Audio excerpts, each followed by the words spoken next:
खुलुमबाय लोगोफोर लोगोसे गुड मर्निं ओमफ्राय दिनैहाय मैयाहाय दिनै नङा दे सरि क्षमा खालाम फार्स्टआवनो गोरोन्थि जाखाबाय मैयाहाय जोङो बेलासियाव चिरां डिस्ट्रिक्ट बामोनगाव मोनसे टार्निंआवहाय ओरैनो गोग्लैसोनानै थानाय अफिसखाय ओनसोलनि खाथि खालानि मानसिफोरजोंबो कयेकजन क्लाबनि मानसिफोरजों ओरैनो इनफर्मेलि जों मोननैसो सावरायनाय जादोंमोन लोगोसेयावनो आरोबाव जायगानिनो कयेकजन मुरब्बी ना जायखौ बुङो गामियावहाय हेडमेन बा गामिनि प्रेसिडेन्ट सेक्रेटारि ना ओनसोलनि बामोनगाव ओनसोलनि खाथि खालानि आरोखि गामिनि खाथि खालानि बिथांमोनजों जों मैया दान्दिसे सावरायदों सावरायनानै मोनसे टार्निंनि खाथियाव बावहाय गोबाङानो उइभिंनि ट्रेनिंबो लायो लोगोसे बेरे फिसिनाय ना बेरे फिसिनायनिबो ट्रेनिं लायो आसा बिथांमोनाबो जिरायो दान्दिफा जों बै मोनसे अफिसखौ ओरैबायदि सानदोंमोन बा खाथियावहाय बे बाउन्डारियाव जेसेबां हाग्राफोर दं जेसेबां माबाफोर दं बेखौ साखोन सिखोन खालामनानै जों मोनसे एनजिअ बायदि जोंनि एनजिअ बायदि जों मोनसे खुलिनो नागिरदों एनजिअ बायदि माने रिहाब सेन्टार बायदि मोनसे खुलिनो नागिरदों बे रिहाब सेन्टाराव माने ओरैबायदि खालामनो नागिरदों जों बेखौ जिहेतु जों कयेकटाखौ रिहाबाथ' गैया नङा दङ खाथियाव नाथाय बै रिहाबाबो मोजाङै सालायनो हादोंना हायाखैथाय गोबाङानो बुङो खाथिनि रिहाब सेन्टारफ्रा बारा थिग नङा बेफोरबायदि बाथ्राखौ होननानै बुंसोलायदों माबायदिथाय जोंबो एसे ट्राइ खालामनानै नायनायनि खस्थ'आथ' गोबां खस्थ' जागोन मोनसे रिहाब सेन्टार सालायनाया धेमालि खोथा जानाय नङा मोनसे डक्टरनिफ्राय थाबाय एभरिडे डक्टर थानांगोन आरो बै बे जायफोर एडिक्टेडफोर बेफोरखौ नायनाय जोथोन लानाय ट्रिटमेन्ट बिथांमोनखौबो नायनाय ना गोबां मानसि नांगौबो जानो हागौ एसे जों फसायदोंमोन जायगाखौ चइस खालामदोंमोन जों मैया हाग्राबो एसे बे ओनसोलखौ आं एसे भिडिअ खेबनानै लाबोदों जिहेतु जि जायगाखौ जों रिहेब सेन्टार खुलिनो नागिरदों ड्राग्स एडिक्टेडफोर आरो बेबो मोनसे खोथा जों मैया सानै मानसि जोंनाव कल खालामबाय थादों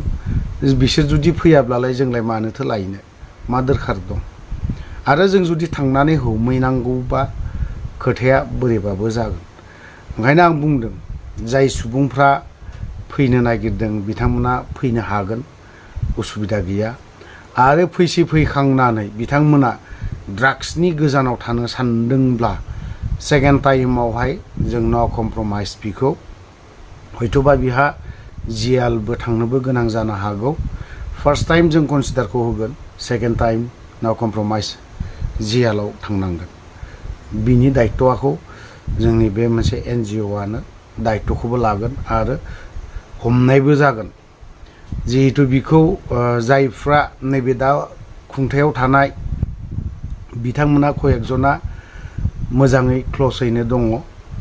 बावहाय खुंथाय पलिटिक्सजोंथ' खोथा गैया बे एनजिअआ बा गुबुन मोनसे माबाफोरजों राजनितिक हान्जाफोरजों लोब्बा गैया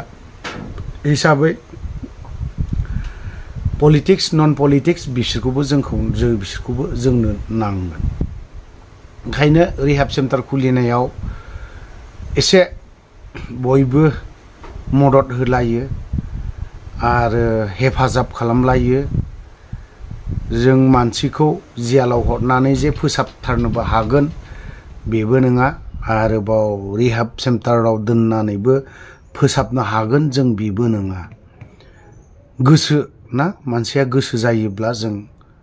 मा ड्राग्स बेलाय गोबां बुस्थुखौनो एभयड खालामनो हायो बे मोनसे हुदासो खायफाया बुङो इन्टारेस्ट मोननानै लायो बे इन्टारेस्टआ जेबो इन्टारेस्ट गैया जों इन्टारेस्टखौ माहाय लानो हायो जों फुटबल मेथाइ खननाय बा एक्टिं ना जायखिजाया माबा मोनसे बेफोरबायदि एक्टिंआव जों इन्टारेस्टखौ बा बिनि मेन भिटामिनखौ बा बिनि मेन इन्जयखौ जों बावहाय लानो हायो। बे ड्राग्सआव बा गुबुन मोनसे माबा मोनसेयावहाय जों इन्जयखौ लानो हाया बा बेनि स्वाद बिनि इन्टारेस्ट ना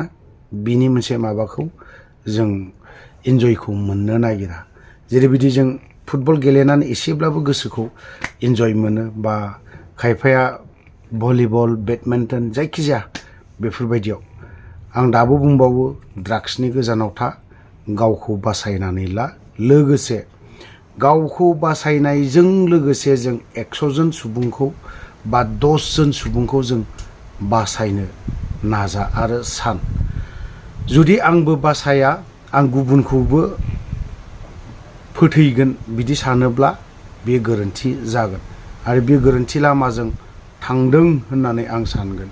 खारन जोंनि बे रिहेब सेन्टाराव प्रसासननिफ्रायबो मदद थागोन।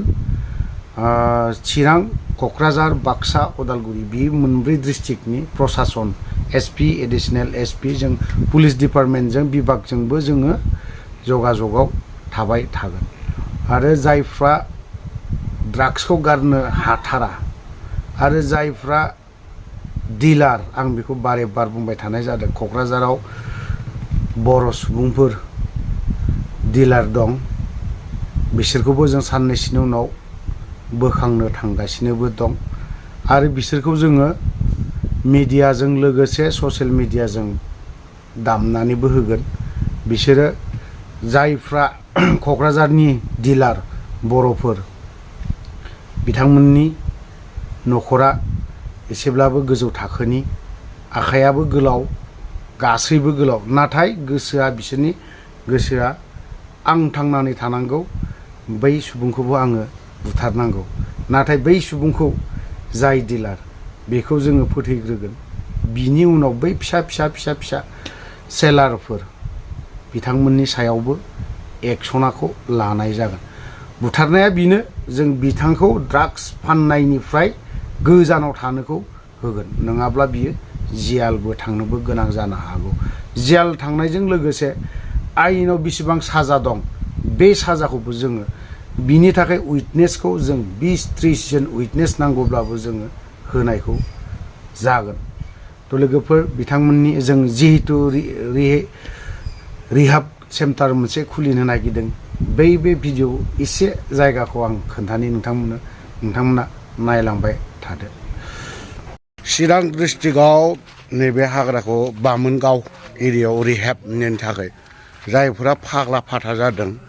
बे हाग्राखौ दानफैजोबनांगौ। बे हाग्राखौ जाय नुदों दा, दानफैजोबनांगौ बे हाग्राखौ। ओमफ्राय जों रिहाबनि थाखाय बे जिनिसखौ नायदों आरोखि, दिनै नायफैदों। जाय हक दैबो दङ, माबो दङ, बिराद गुवार जायगा। बैयाव गंसे न' दं, ओमफ्राय बे गंसे न', ओमफ्राय नैबावहाय न',